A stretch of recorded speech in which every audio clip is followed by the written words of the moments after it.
Thank you, Mr. President. Yesterday, the Jewish people marked the end of Passover. Passover is the holiday in which we celebrate our first step to nationhood, the exodus from slavery in Egypt and the beginning of our ancestors' journey to the land of Israel. The Jewish people set out for the Promised Land 3,500 years ago. On Passover, Jewish people around the globe gather together at the Seder, our special holiday meal, to tell the story of our liberation. We remind ourselves of the suffering we endured, the generations-long hardships we survived on the road to salvation. We remember this pain by eating what we call matzah, the bread of affliction, and maror, the bitter herbs. And we dip our food in salt water. Why? To commemorate our tears. Yet, this year, we did not need bitter herbs and salt water to remember the pain. Because this year, every Jewish family had an empty hole, a hole in their hearts. This year, every Jew focused on the atrocities of October 7th and the suffering of the Israeli hostages held in Hamas terror tunnels. We couldn't really celebrate our ancestors' liberation while our brothers and sisters are still waiting to be freed from the Hamas monsters. Yet, as my people marked this Passover with grief, the UN is again seeking to reward the perpetrators of the horrors. The UN couldn't care less about Israel. To hell with our safety, to hell with our future, and to hell with our hostages. The General Assembly is fueled by nothing other than political interests. Not by the UN Charter, not by morality. And nothing exemplifies the UN's rotten values more than the advancement of a Palestinian statehood.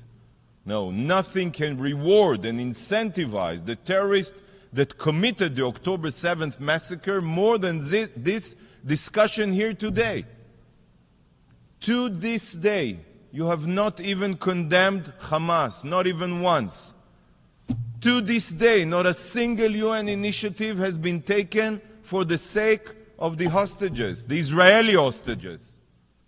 Yet instead, this body has focused only on recognizing a Palestinian terror state, unilaterally, an entity fueled by Jewish genocide, by terror, by Nazi-like incitement. You know, by advancing a Palestinian state, you are telling the child-murdering Hamas rapists that terror pays off. You have done nothing for the victims, but have mobilized for the murderers. It makes me want to vomit. Yes, vomit. You know that the Palestinian Authority doesn't meet the criteria for statehood. No Palestinian leader, not a single one of them, has even condemned Hamas or their massacre. You prefer another rogue state, and to hell with the Jewish state. The Palestinian Authority is paying salaries, think of it, paying salaries to the very terrorists that invaded Israel and murdered 1,200 innocent Israelis. This is who you want to grant statehood to? Granting full UN membership to the Palestinians will only have two destructive results. Number one, it will further incentivize terror, as I explained. And number two, it is a clear message to the Palestinians that they never ever have to sit at the negotiating table, let alone to make any compromises. Everyone who understands something about negotiations can understand what I just said. The Palestinians have rejected in the past every peace plan ever made, and they continue to support terror and boycott any negotiations. And now they know that their rejectionism pays off. Look at this discussion. These UN sessions will be remembered in the future as one of the primary obstacles to resolving the conflict. Remember my words. The UN today is the main impediment to peace. You, most of you, you that supports a forced unilateral establishment of a terror state, a Palestinian terror state, is an obstacle to peace. You are the dream come true for every Palestinian terrorist that seeks to destroy Israel through diplomatic terror. Because without your support, the Palestinians would have had to internalize that negotiations and mutual compromises are the only way forward. That's how you make peace. You should be ashamed of yourselves, those who support a unilateral, forced Palestinian terror state. Colleagues, during the Holocaust, there were the Nazis, there were collaborators, and there were those who turned a blind eye to genocide. All of them, all were guilty. And today there are modern-day Hitlers, such as Yahya Sinwar and Ayatollah Khamenei. There are Nazi terrorists like Hamas, Hezbollah, and the Revolutionary Guard in Iran. And there are collaborators and those who turn a blind eye, just like the UN and its agencies today, such as UNRWA, OCHA, UN Women, just like, sadly, so many here in the General Assembly. This body reeks of anti-Semitism. It's everywhere. The UN cares nothing for Israeli blood. Nothing. Zero. It is a collaborator with the Nazis of our day, working to ensure Hamas's survival and even reward them for murder and rape. I have no words. The Palestinians have rejected, I'll say it again, every peace plan. They rejected every peace plan because to them, the existence of a Jewish state is unacceptable. This is not about land. And if you need more proof, well, take a drive to Columbia University or to New York University. Listen to the murderous cries of the pro-Palestinians mobs. Look at their violence. Hear their calls for the genocide of Jews and Israelis. From the river to the sea, these mobs across the United States and Europe, they expose the truth. They have removed the mask of the Palestinian authorities' lies. The anti-Semites failed to annihilate us during the Holocaust. They failed in 1948, in 1967, and in 1973. But today, they are attempting again. This time not only through terror and war, like we've seen on October 7th, but also through UN weaponization and the exploitation of UN bodies.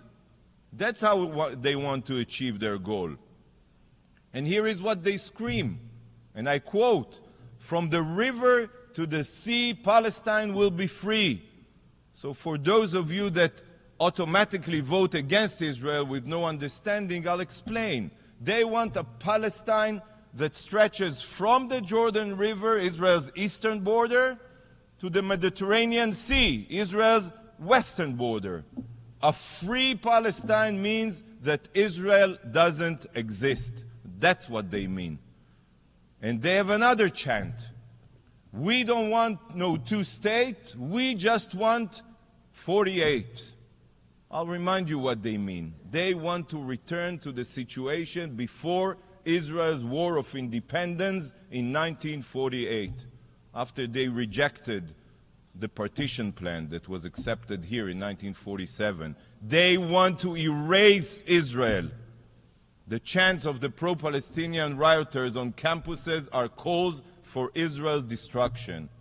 We always knew that Hamas hides in schools. We just didn't realize that it's not only schools in Gaza, it's also Harvard, Columbia, and many elite universities. This is what we hear at academic institutions across the world, and they directly represent the Palestinians' goal.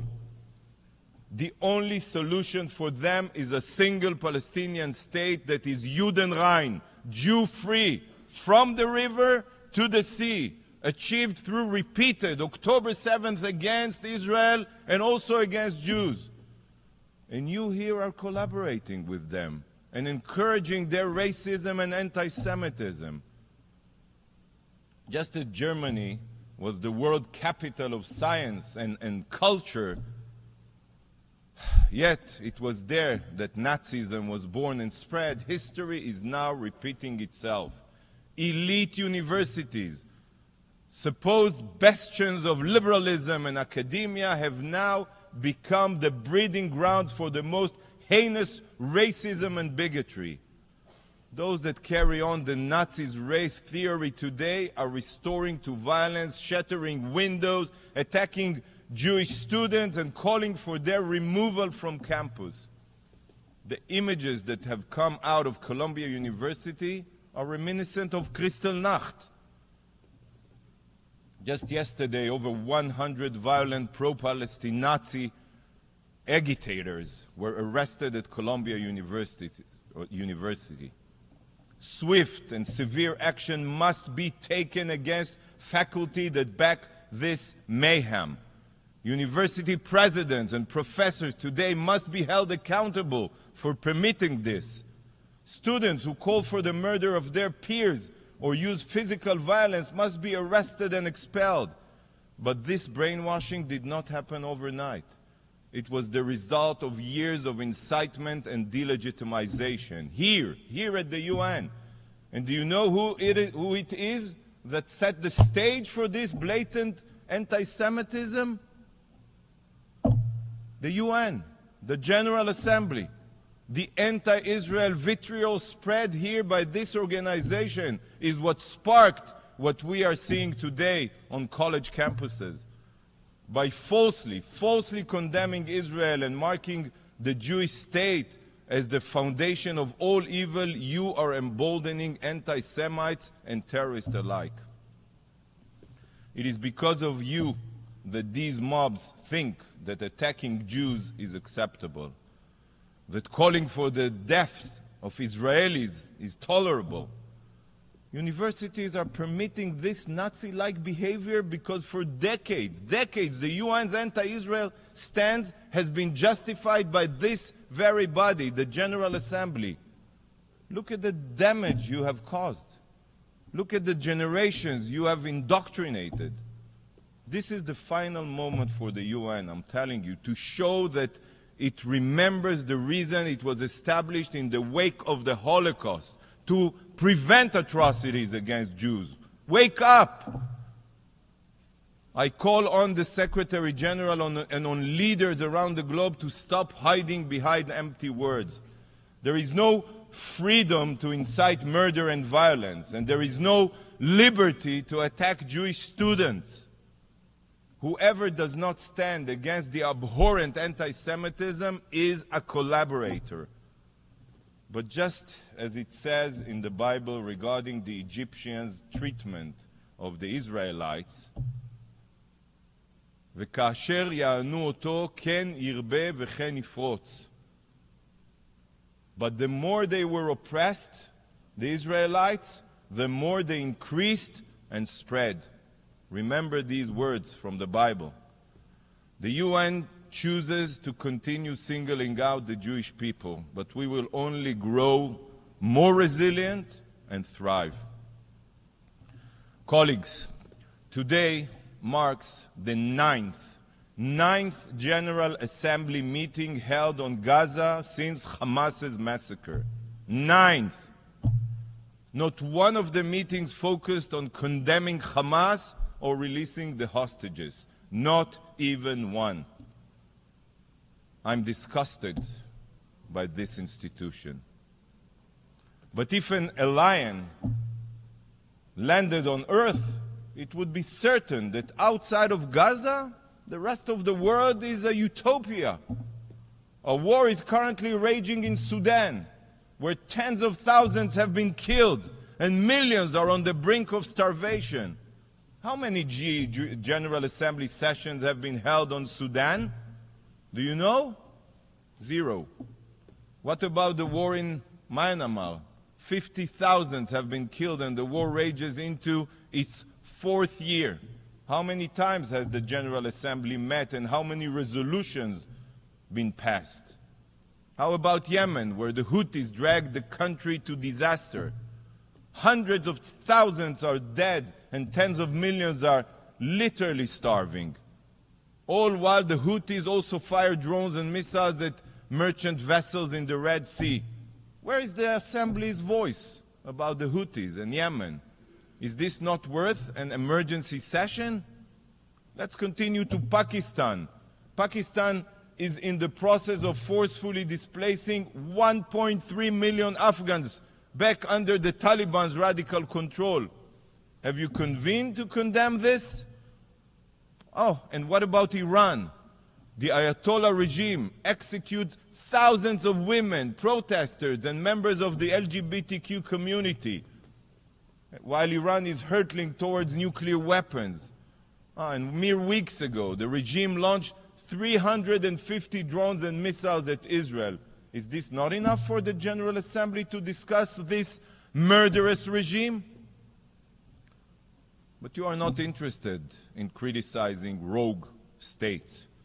You are interested only in smearing the Jewish state. Do you not see how much of a joke the UN has become? A sick joke that cares nothing for the lives of civilians around the world, that cares nothing for wars being fought, that cares nothing for death, destruction, and suffering. The only thing that the UN cares about is bashing the Jewish state. You don't really care about the Palestinians. You don't care about the Palestinians in Lebanon that are living under a real apartheid regime, or Palestinians in Syria displaced or murdered by the Assad regime. And the UN was silent for all the years that Hamas oppressed Gazans and turned Gaza into the war machine that it is. You only care about the Palestinians when you can blame Israel. Today, the UN is a haven for terrorists, for tyrants, for dictators.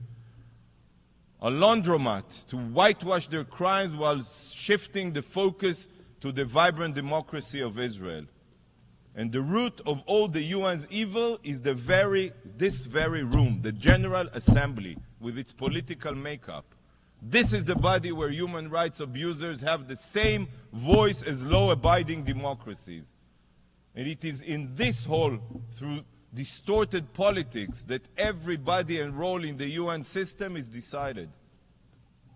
This is the beating heart of the UN's impotence. It is multilateralism's original sin. Here, the General Assembly, it's only politics and interests that are behind who sits on the Security Council. You chose to have Iran chair a human rights forum. You elect judges from Lebanon and Somalia to the International Court of Justice. You put human rights abusers like Cuba on the Human Rights Council. This is what the UN is. And you all continue playing this charade as if this institution still holds any value whatsoever. This organization burns over $70 billion a year. And what conflicts have the UN resolved? Which human rights violations has it ended? Almost zero. The UN is only escalating wars and human rights violations. You can continue this game of make-believe, but the UN's clock is ticking. I'm telling you, it's ticking, because soon the world will wake up and see the disaster that the UN has become. In the future, remember my words, students will study the fall of the UN. They will learn of this organization's moral bankruptcy and blindness. They will be taught that your indifference and hypocrisy is what brought the UN crashing down. But this is also what will prompt the establishment of a new world institution, a force for good, one with a strong moral compass, democratic values, a body that will refuse to give dictators a free pass and terrorists a lifeline. Mark my words, the UN's days are numbered. Colleagues, on Passover, the Jewish people commemorate our exodus from Egypt. Egypt was a world superpower, yet we were victorious. This has been the story of the Jewish people from that day forward. We all recite this every Passover. והיא שעמדה לאבותינו ולנו, שלא אחד בלבד עמד עלינו לכלותנו, אלא שבכל דור ודור עומדים עלינו לכלותנו, והקדוש ברוך הוא מצילנו מידם. And God's promise is what has stood by our ancestors and us.